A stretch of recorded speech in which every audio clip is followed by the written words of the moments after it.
So in today's video, I'm going to show you why most supplement brands aren't failing because of bad ads or bad products. They're failing because their growth system is broken and they don't even know it. So this is going to be all about showing you what to actually fix to be able to scale. And we've done this with brands over 400K. And this is without hiring an agency or launching new products. So the first thing that we really need to understand is that a lot of the time we need to have an understanding of the data a little bit more. What we think is the problem is just the part you can see. So this is really important. We've done hundreds of different audits with supplement brands, and everyone wants to fix high cost per acquisition up here, or high customer acquisition cost, whatever you define it as. Everyone thinks that is the main problem. They see their cost per acquisition going up $40, $50, $60, but that isn't the real problem, or it's not the number one problem. It's just the result that you can see straight away. So you're only really looking at the top of the iceberg, but below the waterline, that's where the damage is done. So that could be weak offer, it could be poor average order value, it could be no lifetime value. And that's what's holding back scale. So the beauty of this is if you can be able to measure these other things that are a little bit harder, they don't come off straight away, that's where you basically unlock scale. And this is a little bit of an understanding. So to be able to not be stuck, you can't be just manually operating, you can't be chasing, and you can't be being reactive. The brands that scale like step out the chaos and install a machine. So that's why you have a dashboard. You have an understanding of where you are at all times. And we're going to kind of show you how to do this. So here's what the best brands do differently. They don't just think in tactics, they think in systems and loops. So the first thing is that low CAC is one of the parts of scaling, but it's not everything. You need a good AOV, you need consistent LTV, and that's when you're able to scale growth. And this is really important because you probably see a lot of different brands out there in the market that seemingly have way worse products than you, which can seem really frustrating that they're doing better. But like going back to here, they might have stronger systems that you don't see. And this is what we're going to try and teach you and educate you, is how to basically make better decisions on this side, which makes it less of a priority to only focus on this. So it's actually really important like where you are as well, like what breaks at each stage of scale. Like we've seen, based on doing this for the last 10 years, there's really massive similarities of where you are on a revenue basis or what is scaling. So 15K a month, we normally say that's more like an MVP problem, like that's a product issue, it's your offer. What the problem is here is like customer acquisition costs and product issues are the number one things. Like you haven't found the combo that lands. It could be you haven't got a great creative, your product's not tested out, you might have a pricing issue. So that's like where the deep problems are. Like you need to understand like how to test and iterate. But once you get over there, this is when you get other problems. Like at 30 grand a month, you're probably leaking average order value.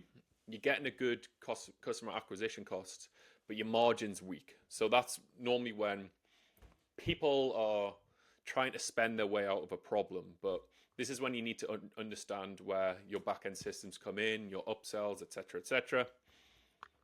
And then 60K per month, we've seen that retention's missing. So this is when you might have a great CPA or you might be profitable even on the first order, but you're not getting enough people in the back end. You're not getting that subscription element. You might not have brand loyalty yet, but this is when there's another bottleneck. And then 100K per month, we see that this can be an operational problem. There's a lot of things that are coming into play. It could be customer service, it could be fulfillment. And then that's when you need like a really consistent creative strategy. You're probably spending a couple of thousand a day on ads, and this is when it gets a problem of fatigue. So just knowing what breaks each stage of the scale is a really good thing. And your idea as a brand founder is to always just try and fix that next constraint. So that's a good understanding of like what what's basically going on with there. So here's what the best supplements brands do differently. They don't think in tactics, they think in systems and loops.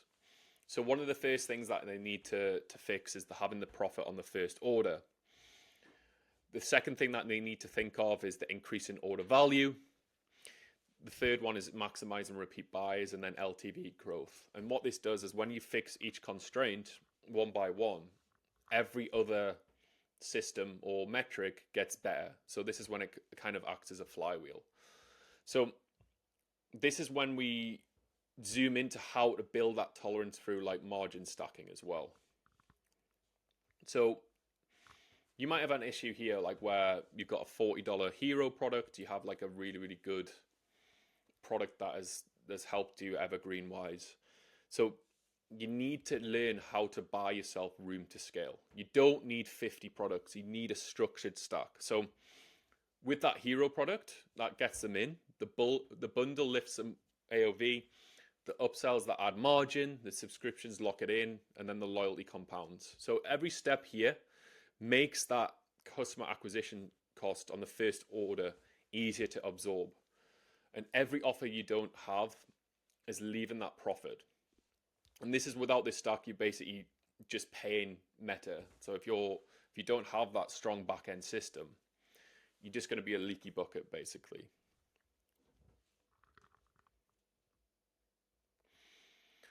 So most brands say they've got a system, but really it's just a bunch of stuff thrown together. You really need to have a system that actually looks mapped out properly. So there's a lot of things that you can do, but these are the first things that you need to do. Paid ads, creatives, and landing pages are a result of the research that you do prior. So the top row, this is where the strategy starts. You think of AOV increases, you think of your upsells, your bundles. You can look at your competitors. You can mine your own reviews. You can do USP research. You can look at ways to increase your offer. You're gonna add maybe free trials, etc., and think of LTV increase. That's when we move into the execution. So only when you've been able to do this is when your paid ads, your creatives, and your landing page get good. But the quality of those depend on how solid the strategy is above. And underneath, it's all about feedback. Are you actually reviewing the data? Are you looking back into better scripts, better templates?